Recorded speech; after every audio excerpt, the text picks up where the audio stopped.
Et si Ron Weasley avait été jaloux d'Harry Potter au point de le dénoncer au ministère? Qu'est-ce que ça aurait donné? Dans cette version sombre de l'histoire, la jalousie de Ron envers Harry, longtemps enfouie, finit par exploser. Année après année, il voit son meilleur ami briller. Le survivant, le préféré de Dumbledore, le capitaine de Quidditch, l'élu, et même Hermione, qu'il aime en secret, passe plus de temps avec Harry qu'avec lui. Lors de leur 6e année, alors que la guerre contre Voldemort s'intensifie, Harry devient de plus en plus central dans les plans de l'Ordre du Phénix. Et Ron, fatigué d'être considéré comme le second, commence à douter.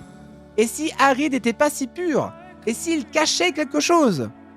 Quand le ministère commence à surveiller les agissements des jeunes sorciers liés à Dumbledore, Ron cède à la pression.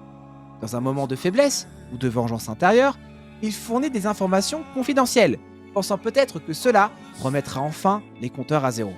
Mais les conséquences sont terribles. Harry est convoqué, interrogé et même discrédité temporairement. Et l'Ordre du Phénix perd une planque. Et même des alliés sont capturés. Et Hermione comprend ce que Ron a fait.